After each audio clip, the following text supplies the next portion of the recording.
Pada hari ini, saya akan mengulas tentang pembincangan etika dalam mengurus krisis alam sekitar di Malaysia. Malaysia merupakan satu negara kecil yang sedang berpusat membangun. Teknologi dan kemudahan negara ini berkembang dengan sangat pantas. Bentuk muka bumi negara yang sangat cantik diserikan lagi dengan pelbagai keindahan alam semula jadi. Terdapat beberapa keindahan alam semula jadi di Malaysia seperti Kundasang di Sabah, Gunung Ganang di Sabah, Pulau Tioman, Pulau Kapas, Sempurna di Sabah juga, Cameron Highland dan Tasik Kenyir. Terdapat juga beberapa hutan simpan yang dapat mengimbangkan kehidupan alam semula jadi di samping pembangunan dan pembandaran yang pesat. Antaranya ialah Taman Negara Malaysia, Hutan Lipur Rekreasi Tupah dan hutan perlindungan kehidupan di Liar Krau. Pemandangan seni bina bangunan yang cantik serta unik juga menambahkan lagi daya tarikan pelancong dari luar negara dan juga ke dalam negara. Baik seperti tarikan di bandar, ada Kuala Lumpur, Putrajaya dan Ipoh di Perak. Namun keindahan alam semula jadi di negara ini akan terjejas sekiranya kebersihannya tidak dijaga.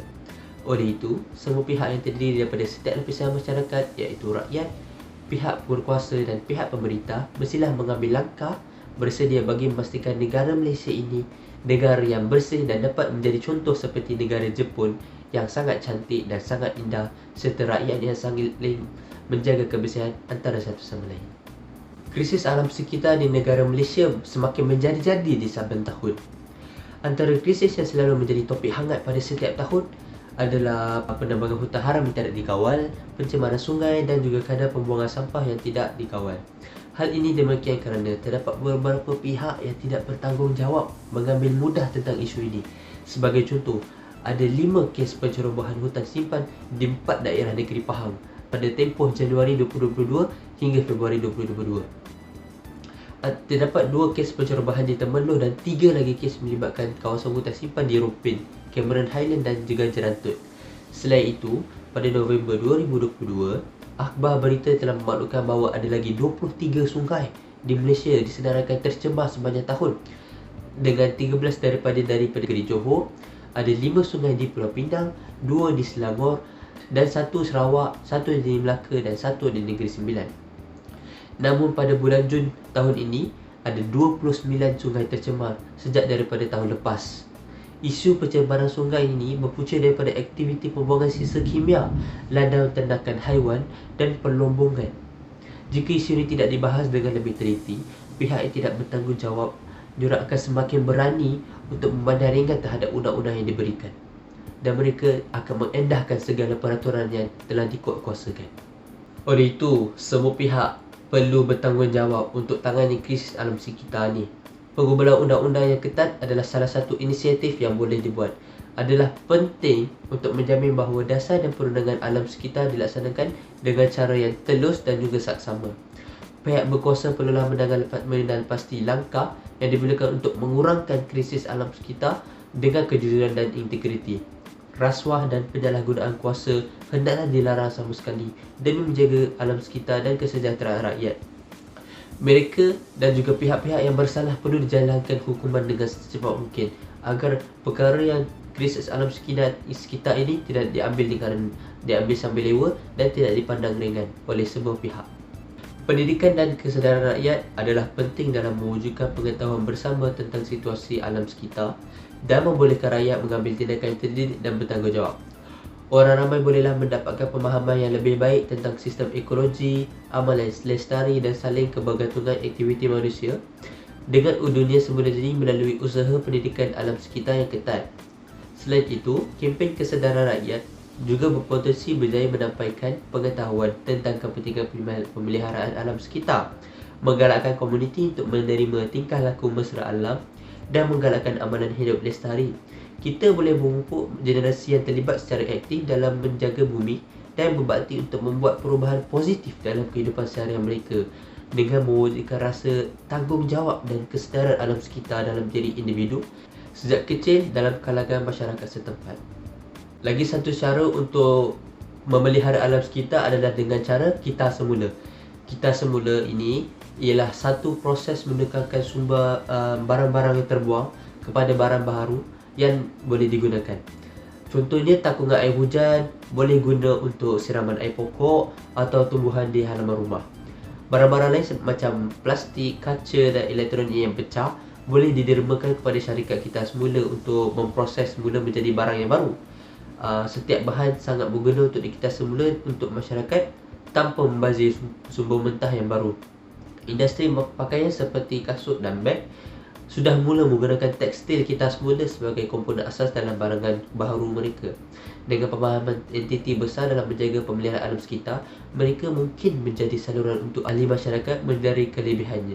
Kita bukan sahaja dapat memelihara alam sekitar dengan membuat demikian, tapi kita juga boleh menjadi pengguna yang bijak dalam menggunakan pembelanjaan dan menghadapi masalah ekonomi yang meningkatkan sara hidup sekarang.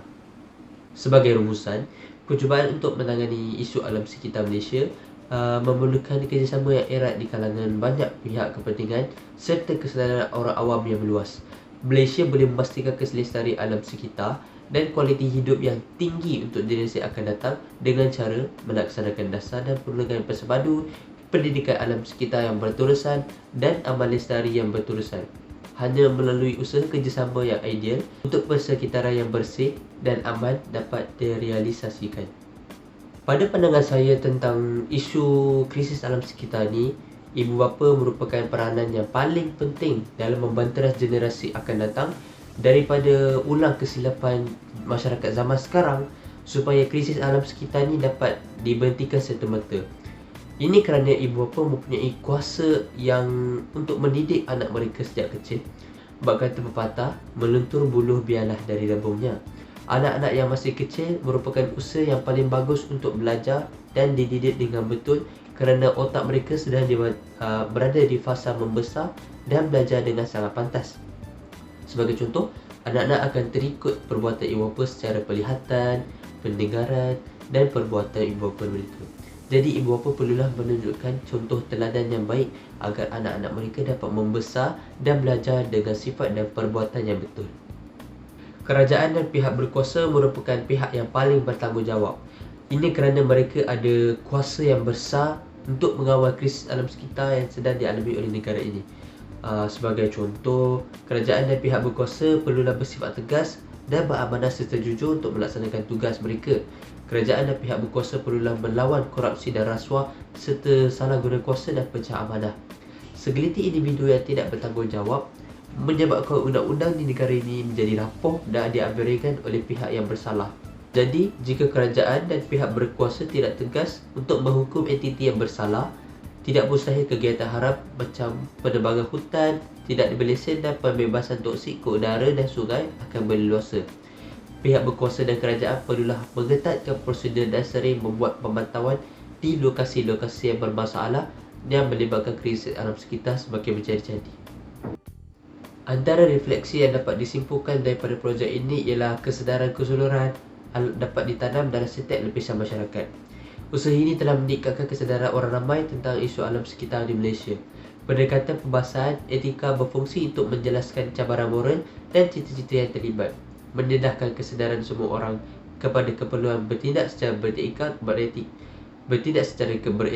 dalam menangani situasi persekitaran. Selain itu, peningkatan pemahaman etika, pembaca dalam penulisan ini juga dapat memahami dan menggunakan konsep etika dalam konteks bencana alam sekitar, hak asasi manusia dan kesejahteraan serta kewajipan untuk mengekalkan alam sekitar untuk generasi akan datang adalah semua pertimbangan etika dan dalam pengurusan bencana alam sekitar. Bukan itu sahaja, perundangan dan juga peraturan yang ada di Malaysia ini juga dapat lebih diperketatkan. Langkah-langkah ini dapat menekankan lagi pihak yang berkuasa untuk fokus lagi kepada melaksanakan undang-undang kepada pihak yang bertanggungjawab. Akhir sekali, peningkatan ilmu pengetahuan kepada komuniti juga dapat dipertingkatkan. Orang ramai yang mungkin sebelum ini mereka tak tahu pun tentang isu alam sekitar ni, mereka akan ambil berat lagi tentang isu ni.